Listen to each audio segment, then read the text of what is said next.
Você nunca tem tempo para nada. Sua equipe também nunca consegue entregar nada dentro do prazo. Bom, eu vou te ajudar agora nesse vídeo a como fazer a gestão de tarefas, a gestão de tempos e os divisões de tarefas do seu setor.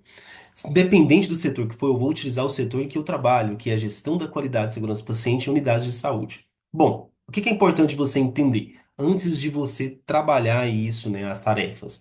É importante você entender quais são as atividades do seu setor. Então, isso aí é extremamente importante. Aonde que você encontra essa descrição dessas atividades? Existem dois grandes documentos que podem ter.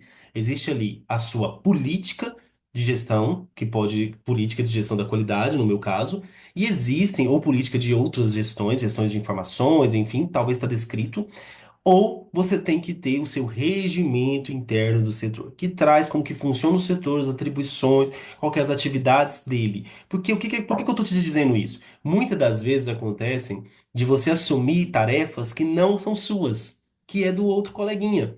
Isso acontece, a gente percebe muito em visitas, né, de unidades, em que as pessoas não conhecem qual que é o produto dele, qual que é, onde que ele está inserido na cadeia de valor da instituição, quais que são as atividades dele dentro da unidade, e ele acaba assumindo tarefas e atividades que não são deles. Exemplo que eu vou dar para vocês, por exemplo, a TI é, assumir, por exemplo, as atividades de contingência na continuidade da assistência dentro do hospital.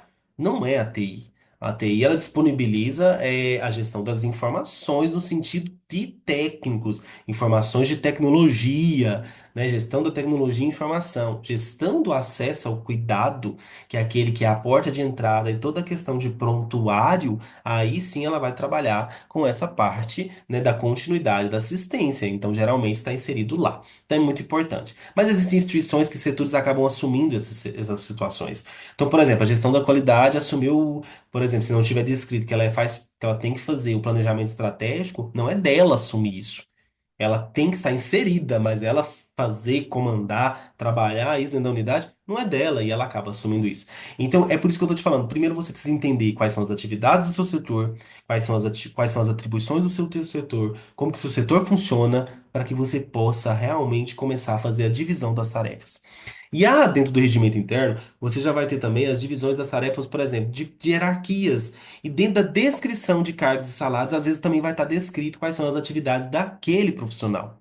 Então é muito importante você ter esse entendimento também. Então, se você é gestor, né, você lida com pessoas, você quer fazer uma divisão de tarefas, uma divisão dentro do seu setor de quem é responsável por cada processo, é importante você ter conhecimento desses documentos. Se na política descreve, se na política não descrever, se no regimento interno descreve, se no regimento interno não descreve, vamos escrever?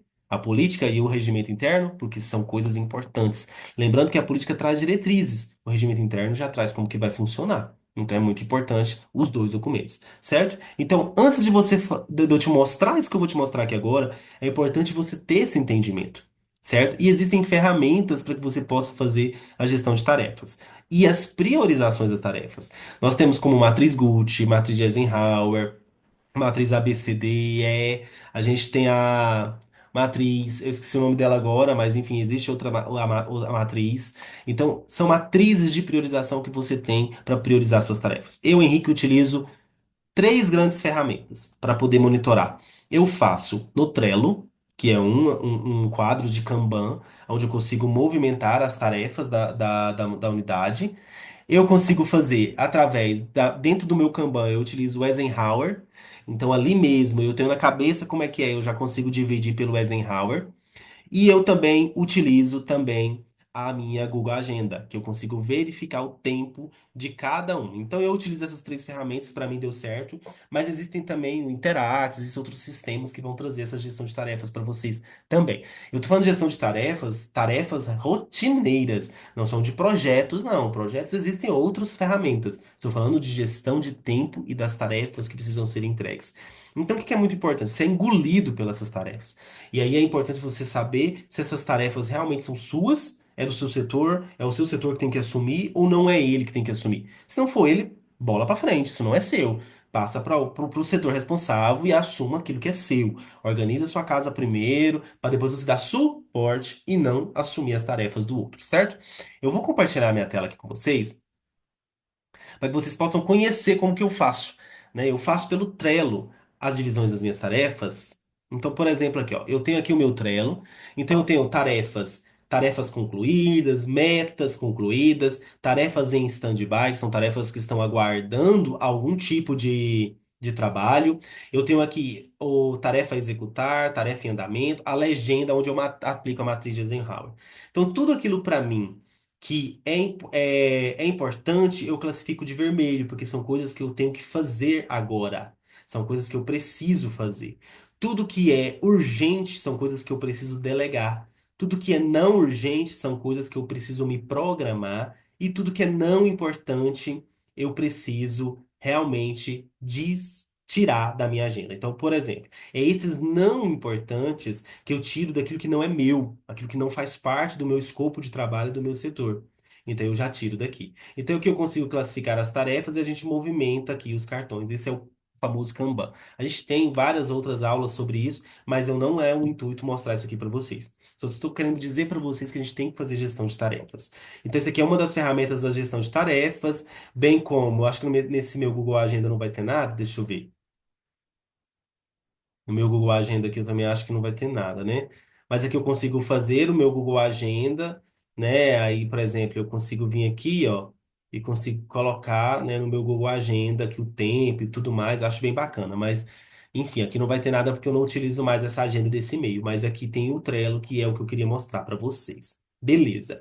Existe uma outra coisa que se chama o dimensionamento. Existem pessoas que utilizam o dimensionamento, então, por exemplo, depois que você for lá no seu setor, gestão da qualidade, entendeu qual que são as tarefas e as atribuições da política, né, da política trouxe as diretrizes, entendeu o regimento, quais são as atividades do seu setor, entendeu onde você está inserido no organograma, entendeu que você é um processo gerencial que dá diretrizes muito mais que executa, então você começa a fazer a divisão. Então vamos supor que a gente tem aqui, eu fiz no Miro, que é um aplicativo de mapa mental que eu gosto de utilizar também. A gente fazer brainstorm, é bem bacana. Então eu fiz aqui para vocês entenderem o dimensionamento de RH. Tá aqui até do hospital que a gente fez a última vez, deixa eu tirar, aonde a gente tinha um coordenador, um analista, outro analista e um assistente. Então tinha dois analistas, um assistente e um coordenador.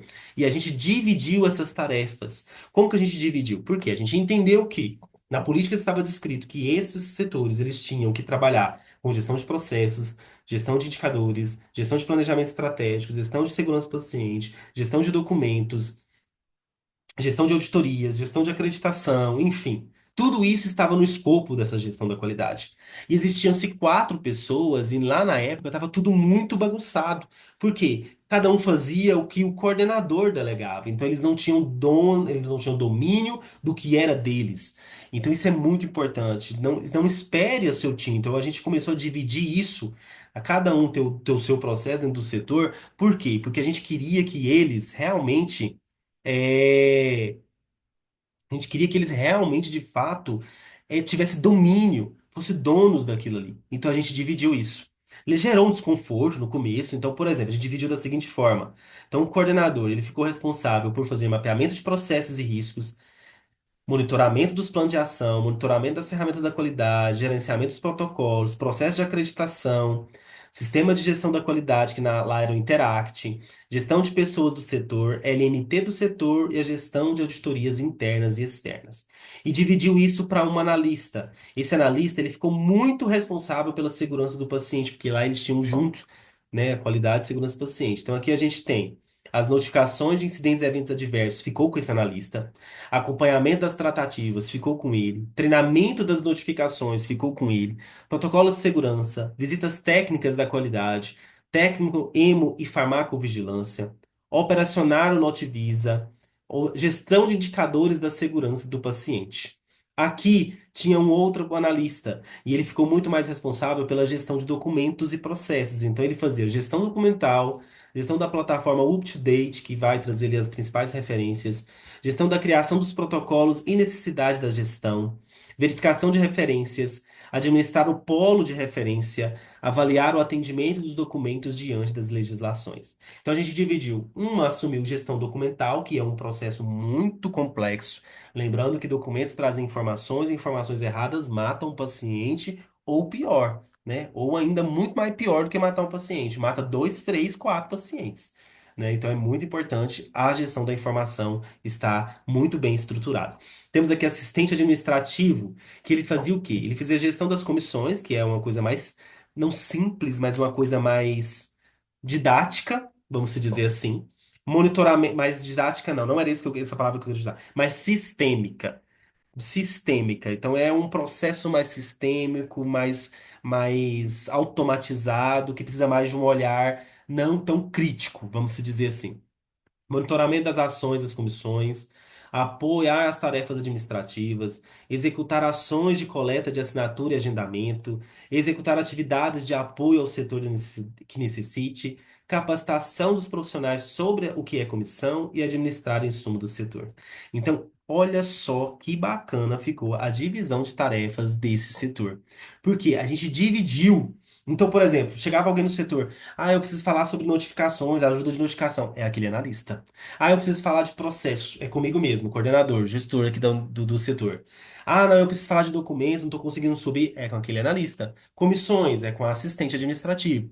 Então a gente começou. Então, o setor, os profissionais começaram a se autodesenvolver, porque eles assumiram algo que é deles, apesar de que a gente era todos envolvidos na época, e eles faziam o quê? Eu não sei, eu sou dono do documento, mas eu sei mexer com notificação. Eu sou da notificação, mas eu sei mexer com documento. Por quê? Porque sempre a gente se desenvolvia. Então a gente sabia qual que era o nosso produto do processo, eu sabia quais eram as atividades do meu setor, eu sabia o que cada um estava fazendo, e aí eu monitorava isso pelo onde? Pelo Trello. Então, pelo Trello, eu conseguiria ver o que cada um estava fazendo, e aí eu categorizava. Então, o coordenador, ele ficava de categorizar essas atividades, mas automaticamente atividades que estavam voltadas e divididas para eles. Porque anteriormente eles faziam uma reunião de Scrum Master lá, ou uma reunião de alinhamento com o setor. Só que alinhamento com o setor, mas eles não sabiam o que eles tinham que fazer.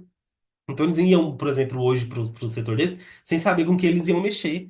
E depois a gente fez essa divisão de tarefas dentro do setor, dividiu e dimensionou as atividades e as tarefas, colocando prazos, a gente conseguiu resultados incríveis. Então, o que eu precisaria de 8 pessoas, 4 pessoas estavam desenvolvendo dentro do setor.